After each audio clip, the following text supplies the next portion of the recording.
kò ní rú, Ọlọ́run ló ń balẹ̀ ṣe. Blessings all I see, blessings everywhere. Ọ̀rọ̀ tí kò lè rí, Ọlọ́run ló ń fún lóúnjẹ. I'll be sharing with you my journey of how I overcame from being low and secure to having extreme confidence to never looking back. And I'm going to share with you some practical steps that I believe will be very beneficial for you. So stick around, subscribe to my YouTube channel, girl, so you can get like when I get subscribe to my YouTube channel so you can know when your girl posts. And yeah, like this video, comment down beneath if it helped you. And without further ado, let's go. I came in the US at the age of 5. I did not know how to speak the language. I wore what I knew and what I had, which was the clothes that my mom would send me and my brother from the US. So coming in the US, I did not know how to speak English. Looking in the mirror, I didn't know how to speak English. I looked like I didn't belong. I talked like I didn't belong. I had a thick accent. I dressed like I didn't belong. So automatically, people knew like she wasn't from here. She was from another country. Girls used to pick on me because of the way I sound. People used to make fun of me, saying things like "Zo girl," "Boat girl." And right now, being a Haitian is trending, but back then, for the people that watch this video, you would understand, like, if you were in the same predicament, back then, being a Haitian was not fun. People used to actually say, you know, I'm not a Haitian, I'm this, because we used to get picked on so much, saying things like, you eat cat, and all of this ignorant stuff that now, you know, is trending.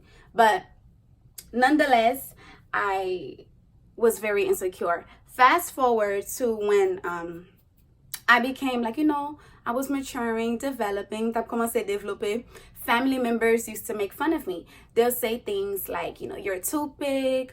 Men don't like women who are skinny. They like women with meat on their bones. Garçon pas aime femme qui trop sèche. And I'm going to be honest, I don't know why I believed those people for so many years. Because in essence, when a guy wants you, somebody want to be with you, they'll be with you if you're fat. You got rolls like cinnamon buns.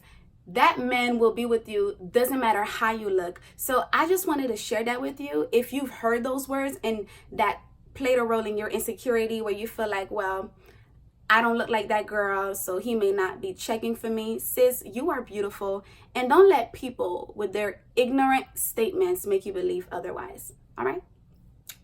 By the way. So I just wanted to add that in. I used to be so uncomfortable. You guys, the level of uncomfort that I used to get was like ridiculous. I was tired of being the center of attention. I didn't like the attention I was receiving. I'll be in class and the professor will just, you know, hey Nance, do you eat? Or, oh, I gotta cook food, and when I cook food I gotta bring you some.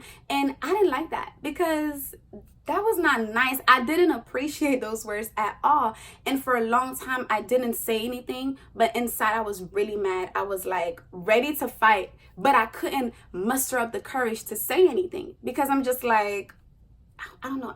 I don't know if I was scared. I don't know what it was. But I just could not muster up the courage to say anything to those people. Like I would have wanted to. So I want to say that I was a bit scary. Before I became bold like I am now, I was a bit scary. So they'll say these things and it'll just hurt my feelings. My childhood friends who, if you're watching this video, hey girls, know that I used to harm my body. I would eat food, I would vomit, I would consume so much food, more than my body could take, because again, I wanted to stop being the skinny girl. I wanted to gain some pounds so people would stop making fun of me. I didn't wear certain clothes, like bodycon dresses, never wore. Leggings, out the window. Let's see, cute little things. I didn't want to wear them because, again, I didn't want anyone to point out the obvious. I was so uncomfortable. Like, let's say I was around somebody in a function. I would want them to talk about everything except for me. And the moment they got to me, my heart was like, because I'm like, oh, they're about to ask me like, oh, you're so skinny, and oh, you're so petite, and oh, you're so small. Like, get out my face. Like, I didn't want to hear that. So I restricted myself for years, wearing certain things. Even when This is embarrassing. But prior to being a woman of God and being as mature as I am by the grace of God, I used to be on a party line lying about how I look. I used to be like, I'm this, I'm that, I'm 140 something pounds, and I look like this, because again, I thought that like that was the norm, and because people painted such an image in my mind and I allowed it, right? I used to just hide under other stuff. And I just want to encourage a Rose that's watching this, sis, do not hide under anyone, under anything. You are beautiful. And if no one has told you, I'm telling you that you are beautiful.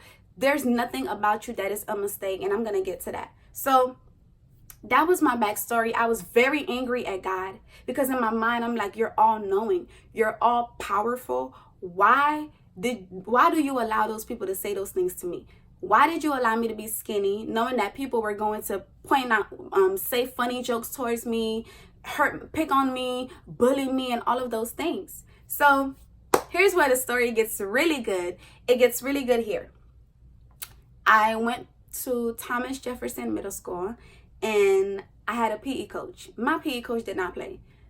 She's one of those coaches be like, Miss, I'm on my monthly, and she's like, run harder. Like, sis was a thug. So I used to be in PE, and we'll have like occasional like conversations. Those teachers that you just go up to them and you just spark conversations. She was one of those teachers. And I don't remember what conversation we were having, but I think I asked her a question, and she looked at me and she said something that would change my life forever. And looking back, I'm like, wow, God, look how you used her to inspire me. She said, Nancy, God makes no mistake. And I know those are simple words, but at that time, that was the medicine I needed to throw away every other garbage. Now I'm going to get to the practical steps, sis, that you can take, because who will I be if I don't walk you through this thing, okay? Because let's be real, confidence is not something that is going to happen overnight. Just like a drug addict, if you've been smoking for years, you are not going to wake up the next day and say, I don't want to smoke a blunt. That's not realistic. So realistically, sis, what I'm about to share with you took some years and it took some time. If you watch this video thinking that I was going to give you something like quick, microwave, like just heat it up, then I'm sorry, this is not the video for you. But if you are someone that's saying you're tired of being insecure, you're tired of having people and letting what they say, because I want you guys to be mindful. I take complete ownership to say that I allowed those people to hurt my feelings. The only reason why they were able to hurt my emotions was because I allowed them.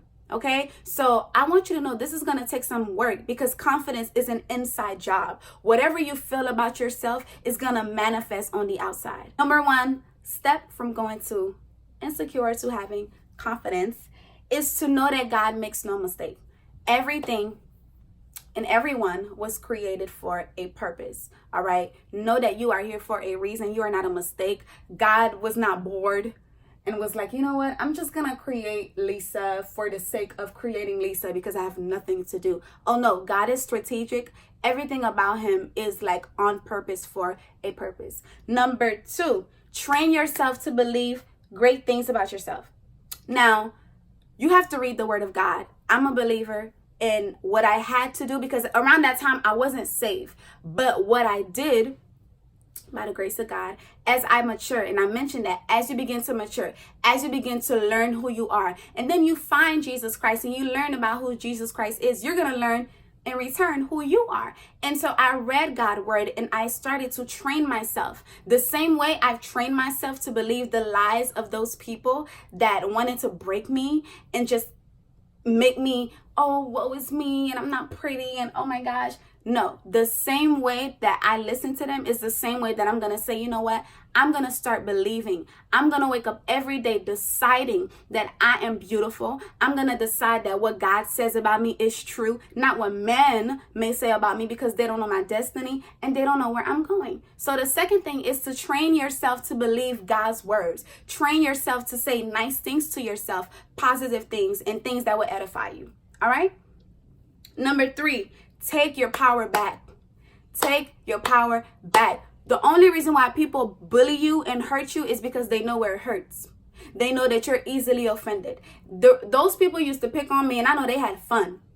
Thinking about it now, I'm like, oh, they must have had a ball. Oh, let's see how we gonna get Nancy mad today. Let's see how we gonna make Nancy believe that she's a nobody, right? So take your power back. Once I took my power back from people, this is my response.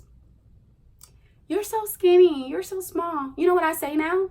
Thank you. And to some people, they're like, because they didn't expect that reaction. Because I was so used to saying stuff like, oh my gosh, you're right, I do eat. You know, trying to convince people, I do eat. No, I do. It's just, no, I don't do that anymore. I'm not about to. First of all, you've already decided what you want to believe about me. You've already decided that you are mean. So I'm not going to change your perception of me. That's not my job.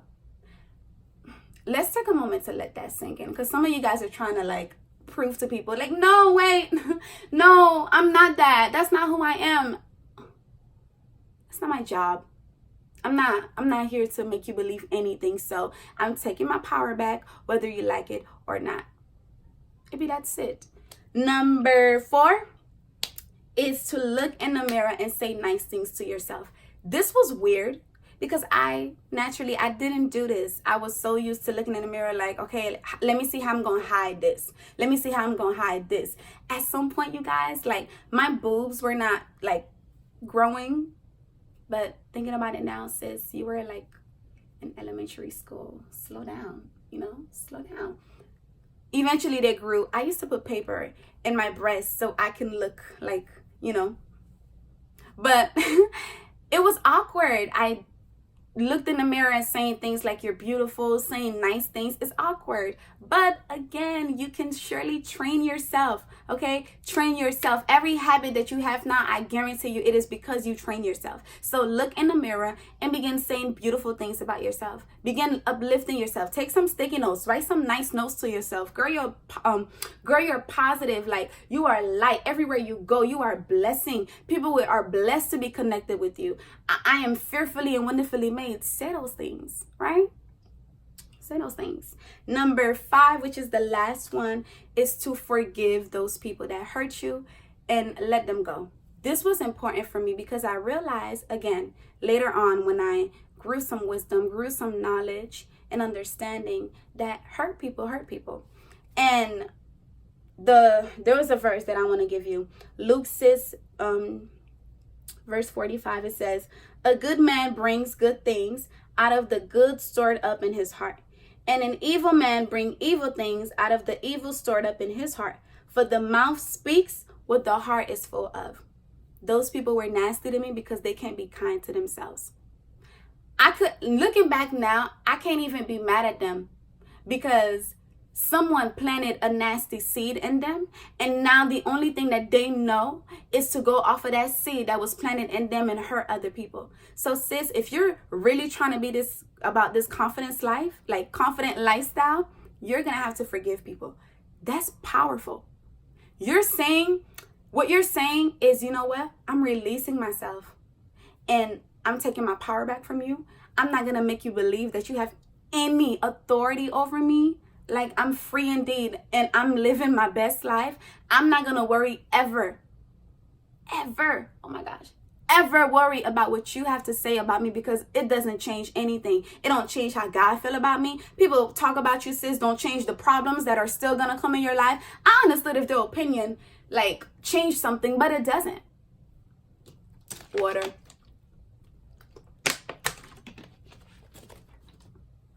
I understood if their opinion changed something, but it doesn't.